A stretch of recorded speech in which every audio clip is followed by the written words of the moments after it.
नमस्कार विद्यार्थी मित्रों, सरदार पटेल विद्याभवन नानावराछा सूरत धोरण 12 वाणिज्य व्यवस्था અને સંચાલન ચેપ્ટર નંબર 1 સંચાલનનું સ્વરૂપ અને મહત્વ।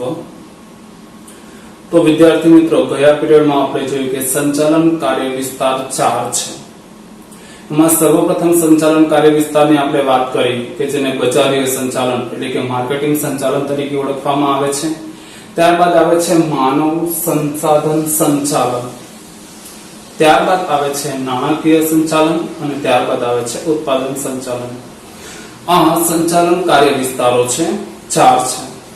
હવે ગયા પીરિયડમાં આપણે જોયું કે માર્કેટિંગ સંચાલન એટલે કે બજારીય સંચાલન, કે વસ્તુનું ઉત્પાદન થાય એને ગ્રાહક સુધી ઉપભોક્તા સુધી પહોંચાડવાની જે પ્રક્રિયા છે એને માર્કેટિંગ સંચાલન એટલે કે બજારીય સંચાલન તરીકે ઓળખવામાં આવે છે, જેમાં 4P નો સમાવેશ થાય છે।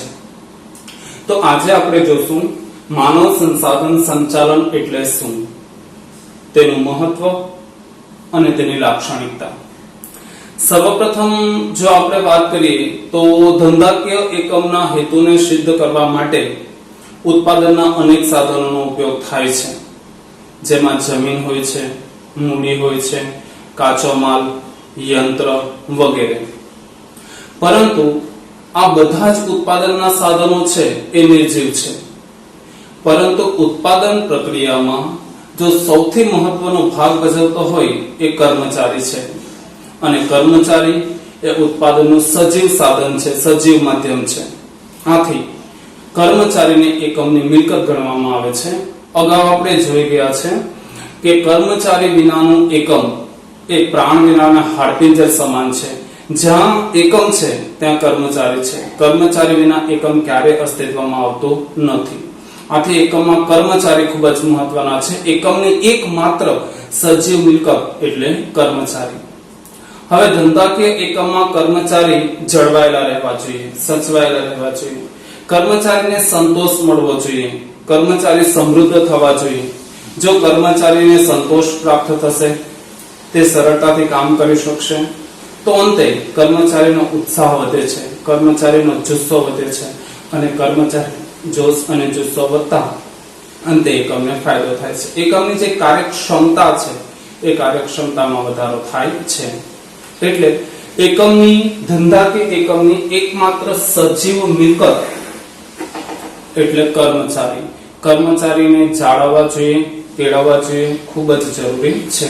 હવે આપણે જોશું માનવ સંસાધન સંચાલનનો અર્થ, કે ધંધાકીય એકમમાં કામ કરતા કર્મચારીનો ગમો, અણગમો, જ્ઞાન, વૃદ્ધિ, કૌશલ્ય, જરૂરિયાત વગેરે બાબતોને ધ્યાનમાં લઈ તેને એકમના સાથે સાંકળી ધંધાકીય એકમને નફાકારકતા અને સફળતા તરફ લઈ જવાની જે પ્રવૃત્તિ છે એ પ્રવૃત્તિને માનવ સંસાધન સંચાલન તરીકે ઓળખવામાં આવે છે। ફરી પાછા વ્યાખ્યા જોશું કે ધંધાકીય એકમમાં કામ કરતા કર્મચારીનો ગમો, અણગમો, બુદ્ધિ, જ્ઞાન, કૌશલ્ય, જરૂરિયાત વગેરે બાબતોને ધ્યાનમાં લઈ તેને એકમના હેતુ સાથે સાંકળી કે એકમ સાથે સાંકળી એકમને સફળતા અથવા તો નફાકારકતા તરફ લઈ જવાની જે પ્રવૃત્તિ છે એ પ્રવૃત્તિને માનવ સંસાધન સંચાલન તરીકે ઓળખવામાં આવે છે। હવે આપણે માનવ સંસાધન સંચાલનની લાક્ષણિકતા જોઈએ તો સર્વપ્રથમ લાક્ષણિકતા છે કે માનવ સંસાધન સંચાલનમાં કર્મચારીની ભરતી કરવી, કર્મચારીની પસંદગી કરવી, કર્મચારીને તાલીમ આપવી, તેમનો વિકાસ કરવો, નિવૃત્તિ પછીના કાર્ય કરવા, બઢતી આપવી, બદલી આપવી, આ દરેક બાબતોનો સમાવેશ માનવ સંસાધન સંચાલનમાં કરવામાં આવે છે। માનવ સંસાધન સંચાલનમાં કોનો સમાવેશ થાય છે તો માનવ સંસાધન સંચાલનમાં કર્મચારીની ભરતી, પસંદગી, તાલીમ, વિકાસ, બઢતી, બદલી આ દરેક બાબતોનો સમાવેશ માનવ સંસાધન સંચાલનમાં કરવામાં આવે છે। ત્યારબાદ આપણે જોઈએ તો અમૂલ્ય મિલકત સમજીને કર્મચારીનું સંચાલન કરવું। મેં તમને અગાઉ કીધું છે કે એકમાત્ર ધંધાકીય એકમની એકમાત્ર સજીવ મિલકત એટલે કે કર્મચારી. આથી કર્મચારી વિનાનું એકમ એ પ્રાણ વિનાના હાડપિંજર સમાન છે. કર્મચારી વિના એકમમાં કોઈ પણ કાર્ય થઈ શકતું નથી. એટલે કર્મચારીને એકમની અમૂલ્ય મિલકત સમજીને તેનું જતન કરવું જોઈએ, તેને જાળવવું જોઈએ, તેને સાચવવું જોઈએ, ખૂબ જ જરૂરી છે. ત્યારબાદ જોઈએ તો કર્મચારીની તાલીમ. હવે આપણે જાણીએ છીએ કે દરેક ક્ષેત્રમાં તાલીમની જરૂરિયાત પડે છે. તેમ દરેક ધંધાકીય એકમ હોય તો ધંધાકીય એકમમાં કર્મચારી માટે તાલીમની વ્યવસ્થા કરવી એ માનવ સંસાધન સંચાલનનું કાર્ય છે કે દરેક કર્મચારીને સરળતાથી તાલીમ પ્રાપ્ત થાય તે જોવાની જવાબદારી માનવ સંસાધન સંચાલનની હોય છે. ત્યારબાદ કર્મચારીના ધ્યેયને એકમના ધ્યેય સાથે સાંકળી એકમને નફાકારકતા તરફ લઈ જવું એ માનવ સંસાધન સંચાલનનું કાર્ય છે કે કર્મચારીના જે પોતાના ધ્યેય છે એ ધ્યેયને એકમના ધ્યેય સાથે સાંકળી એકમના ધ્યેય સાથે જોડી સરળતાથી હેતુને સિદ્ધ કરી શકાય છે અને એકમને નફાકારકતા તરફ લઈ જઈ શકાય છે. ત્યારબાદ આપણે વાત કરીએ તો કર્મચારીની વિકાસની કાર્યવાહી. એકમમાં જે કર્મચારીઓ કામ કરે છે એ દરેક કર્મચારીનો વિકાસ થાય. અહીંયા વિકાસ એક નવો શબ્દ છે. વિકાસ એટલે શું? તો વિકાસ એટલે અધિકારીઓને આપવામાં આવતું સૈદ્ધાંતિક જ્ઞાન છે એ જ્ઞાનને વિકાસ તરીકે ઓળખવામાં આવે છે. જો કર્મચારીને જ્ઞાન આપવામાં આવે તો તેઓ સરળતાથી વિકાસ કરી શકે છે. એટલે માનવ સંસાધન સંચાલનનું કાર્ય છે કે કર્મચારીના વિકાસની કાર્યવાહી કરવી. ત્યારબાદ આવે છે કર્મચારીનું મૂલ્યાંકન કરી તેનું યોગ્ય સ્થાન નિશ્ચિત કરવું. આ ખૂબ જ મહત્વનું આપણે કહી શકીએ કે ટોપિક કે મુદ્દો છે કે અગાઉ આપણે જોઈ ગયા છે કે યોગ્ય સમયે યોગ્ય સ્થળે યોગ્ય લાયકાત ધરાવતા કર્મચારીની ભરતી કરવી ખૂબ જ જરૂરી છે. તો જે કર્મચારીમાં જે પ્રમાણેની આવડત રહેલી છે, જે પ્રમાણેનું જ્ઞાન છે, જે પ્રમાણેની લાયકાત છે તે પ્રમાણે કર્મચારીનું સંપૂર્ણ મૂલ્યાંકન કરી તેને યોગ્ય સ્થળે યોગ્ય કાર્ય માટે તેની નિમણૂક કરવી જોઈએ. તેનું સ્થાન નિશ્ચિત કરવું જોઈએ કે કયા સ્થળે કર્મચારીએ કાર્ય કરવાનું છે. જો અયોગ્ય નિશ્ચિત સ્થાને જો અયોગ્ય કર્મચારીને મૂકી દેવામાં આવે તો તે યોગ્ય રીતે કામ કરી શકશે નહીં અને અંતે એકમને નુકસાન થાય છે. આથી યોગ્ય સ્થળે યોગ્ય કર્મચારીની નિમણૂક કરવા માટે કર્મચારીનું સંપૂર્ણ મૂલ્યાંકન કરવું અને ત્યારબાદ તેનું સ્થાન નિશ્ચિત કરવું જોઈએ. ત્યારબાદ માનવ સંસાધન સંચાલન દ્વારા આપણે કર્મચારીનો ફેરબદલીનો દરને ઘટાડી શકીએ છીએ. વર્તમાન સમયમાં જોવા જઈએ તો અનુભવી કર્મચારી દ્વારા એકમ ઝડપથી વિકાસ કરી શકે છે. જો વારે ઘડીએ સતત કર્મચારીની ફેરબદલી થતી રહે તો એકમના વિકાસ પર તેની સીધી અસર થાય છે.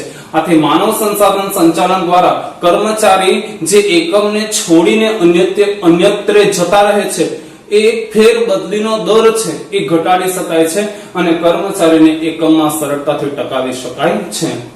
ત્યારબાદ આવે છે કર્મચારીને યોગ્ય વાતાવરણ આપવું. આજે આપણે જાણીએ છીએ કે દરેક વ્યક્તિને યોગ્ય વાતાવરણની જરૂર છે, તેમ કર્મચારીને પણ યોગ્ય કે જ્યાં તે સરળતાથી કાર્ય કરી શકે, જ્યાં કાર્ય કરવાથી તેનો જોશ, જુસ્સો, ઉત્સાહ વધતો હોય એવું યોગ્ય વાતાવરણ આપવું જોઈએ જેથી કર્મચારી સરળતાથી કાર્ય કરી શકે. એકવાર ફરી પાછા આપણે ટૂંકમાં નજર નાખી જઈએ માનવ સંસાધન સંચાલનના લક્ષણો. તો માનવ સંસાધન સંચાલનનું પ્રથમ કાર્ય છે ભરતી, પસંદગી, તાલીમ કે પછી નિવૃત્તિ પછીના કાર્ય, કર્મચારીની બઢતી, બદલી વગેરેનો સમાવેશ માનવ સંસાધન સંચાલનમાં થાય છે. ત્યારબાદ એકમની એકમાત્ર મિલકત એટલે શું? તો કર્મચારી. તો જો કર્મચારી એકમાત્ર એકમની સજીવ મિલકત છે તો તેનું જતન કરવું ખૂબ જ જરૂરી છે. ત્યારબાદ જોવા જઈએ તો કર્મચારી માટે તાલીમ.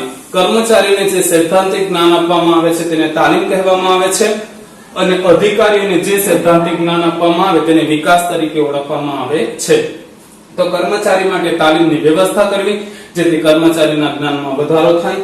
ત્યારબાદ આવે છે કર્મચારીના ધ્યેયને એકમના ધ્યેય સાથે સાંકળવા ખૂબ જ જરૂરી છે જેથી હેતુ સિદ્ધિ સરળતાથી કરી શકાય.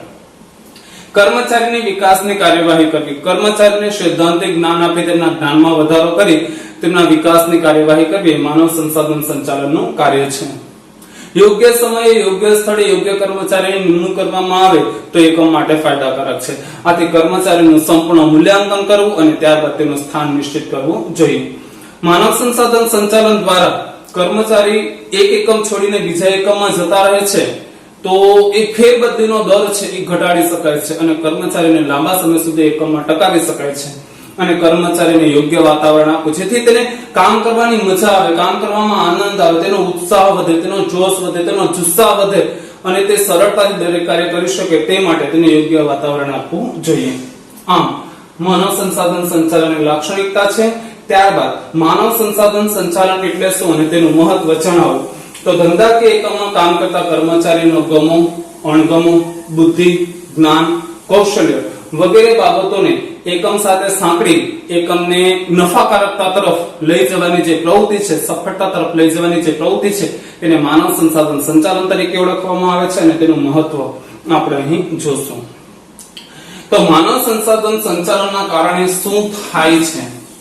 તો સર્વપ્રથમ આપણે વાત કરીએ તો માનવ સંસાધન સંચાલનના કારણે એકમની જે કાર્ય કરવાની ક્ષમતા છે એ કાર્ય કરવાની ક્ષમતામાં વધારો થાય છે.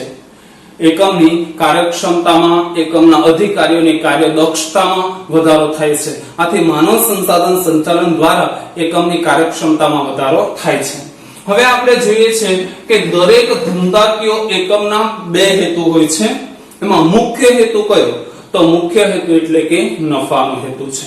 તો માનવ સંસાધન સંચાલન દ્વારા એકમનો જે નફો છે, એકમની જે નફાકારકતા છે એ નફાકારકતામાં વધારો કરી શકાય છે. કારણ કે કર્મચારીને જ્ઞાન આપવામાં આવે, તેમના વિકાસ માટે પ્રયત્ન કરવામાં આવે, તેમને યોગ્ય તાલીમ આપવામાં આવે, યોગ્ય વાતાવરણ આપવામાં આવે, યોગ્ય સ્થળે યોગ્ય કર્મચારીની નિમણૂક કરવામાં આવે, તેની બઢતી, બદલી, તાલીમ વગેરેની વ્યવસ્થા કરવામાં આવે. તેની સાથે સાથે જ કર્મચારીના જે પોતાના લક્ષ્યાંકો છે, પોતાની જે જરૂરિયાત છે એને એકમ સાથે જોડી દેવામાં આવે તો ધાર્યા પરિણામ મળી શકે છે. અને તેના કારણે શું થાય? તો એકમની કાર્યક્ષમતામાં વધારો થાય અને એકમની નફાકારકતામાં વધારો થયેલો જોવા મળે છે. ત્યારબાદ આપણે અગાઉ વાત કરીએ તો કર્મચારી માનવ સંસાધન સંચાલનના કારણે એકમની જે પ્રતિષ્ઠા છે, એકમની જે સામાજિક પ્રતિષ્ઠા છે એ સામાજિક પ્રતિષ્ઠામાં વધારો થાય છે. એટલે માનવ સંસાધન સંચાલન દ્વારા એકમની પ્રતિષ્ઠામાં વધારો કરી શકાય છે. ઉપરાંત આપણે જોઈએ તો વર્તમાન સમયમાં દરેક ગ્રાહક શેની માંગ કરે છે? તો તેને ઊંચી ગુણવત્તાવાળી વસ્તુ જોઈએ છે, તે પણ ઓછી કિંમતે. માનવ સંસાધન સંચાલન દ્વારા વસ્તુ કે સેવાની ગુણવત્તા છે એ વસ્તુ કે સેવાની ગુણવત્તામાં વધારો કરી શકાય છે. અને વસ્તુ કે સેવાની ગુણવત્તામાં વધારો થાય તો શું થાય કે એકમની પ્રતિષ્ઠા વધે છે. એકમની પ્રતિષ્ઠા વધવાના કારણે શું થાય? તો એકમની પ્રતિષ્ઠા વધતા નફાકારકતામાં વધારો થાય છે. તો આ રીતે માનવ સંસાધન સંચાલન દ્વારા એકમની કાર્યક્ષમતામાં વધારો કરી શકાય, એકમની નફાકારકતામાં વધારો કરી શકાય, એકમની પ્રતિષ્ઠામાં વધારો કરી શકાય અને વસ્તુ કે સેવાની ગુણવત્તામાં વધારો કરી શકાય છે. ત્યારબાદ આપણે જોવા જઈએ તો માનવ સંસાધન સંચાલન દ્વારા કર્મચારી સંતોષમાં વધારો થાય છે. કર્મચારીને કાર્ય કરવાનો સંતોષ પ્રાપ્ત, જ્યારે તેને યોગ્ય વાતાવરણ આપવામાં આવે છે ત્યારે કર્મચારીને કાર્ય સંતોષ પ્રાપ્ત થાય છે, તેના સંતોષમાં વધારો થાય છે. વર્તમાન સમયની સૌથી મોટી સમસ્યા એટલે કર્મચારીની ફેરબદલી, કે થોડા સમય કર્મચારી કામ કરે છે અને પછી યોગ્ય વાતાવરણ ન મળતા કે પછી અન્ય કોઈ પણ પ્રશ્નના કારણે કર્મચારી એકમ છોડીને જતા રહે છે. પરંતુ જો માનવ સંસાધન સંચાલન કરવામાં આવે, તેને તાલીમ આપવામાં આવે, વિકાસ આપવામાં, વિકાસની પ્રક્રિયા કરવામાં આવે કે પછી યોગ્ય વાતાવરણ આપવામાં આવે, તેનું નિશ્ચિત સ્થાન નક્કી કરવામાં, આ બધા જ પ્રયત્નો કરવામાં આવતા જે કર્મચારીનો ફેરબદલીનો દર છે એ ફેરબદલીનો દરને ઘટાડી શકાય છે. ઉપરાંત કર્મચારીને યોગ્ય વાતાવરણ મળતા તેને કાર્ય સંતોષ મેળવવાનો અનુભવ થાય છે. ઉપરાંત આપણે જાણીએ છીએ કે ધંધાકીય એકમમાં ઘણા બધા મોટી સંખ્યામાં કર્મચારીઓ કામ કરતા હોય છે. તો માનવ સંસાધન સંચાલન દ્વારા આ કર્મચારીઓ વચ્ચે જૂથ ભાવના સરળતાથી કેળવી શકાય છે. અને અંતે ઉત્પાદનના સાધનો, જમીન, મૂડી, શ્રમ, યંત્ર આ દરેક ઉત્પાદનના સાધનનો મહત્તમ એટલે કે વધુમાં વધુ ઉપયોગ કરી શકાય છે. ફરી પાછા આપણે મહત્વ જોઈશું. ટૂંકમાં માનવ સંસાધન સંચાલન દ્વારા એકમની કાર્યક્ષમતામાં વધારો કરી શકાય છે. માનવ સંસાધન સંચાલન દ્વારા એકમની નફાકારકતામાં વધારો કરી શકાય છે. માનવ સંસાધન સંચાલન દ્વારા એકમની પ્રતિષ્ઠામાં વધારો કરી શકાય છે. અને માનવ સંસાધન સંચાલન દ્વારા જ એકમમાં જે વસ્તુ કે સેવાનું ઉત્પાદન થાય છે તેની ગુણવત્તામાં વધારો કરી શકાય છે. માનવ સંસાધન સંચાલન દ્વારા કર્મચારીને કાર્ય કરવાનો સંતોષ પ્રાપ્ત થાય છે, તેને કાર્ય સંતોષ પ્રાપ્ત થાય છે. માનવ સંસાધન સંચાલન દ્વારા એકમના જે કર્મચારી છે એ એકમના કર્મચારીનો ફેરબદલીનો દર આપણે ઘટાડી શકીએ છીએ. માનવ સંસાધન સંચાલન દ્વારા એકમમાં સરળતાથી જૂથ ભાવના કેળવી શકાય છે. અને માનવ સંસાધન સંચાલન દ્વારા ઉત્પાદનના સાધનો છે, જમીન, મૂડી, શ્રમ, યંત્ર, કાચો માલ વગેરે, તેનો મહત્તમ ઉપયોગ કરી વધુને વધુ નફો પ્રાપ્ત કરી શકાય છે, તેનો બગાડ અટકાવી શકાય છે. આમ દરેક ધંધાકીય એકમ માટે માનવ સંસાધન સંચાલન ખૂબ જ જરૂરી છે, ખૂબ જ મહત્વનું છે.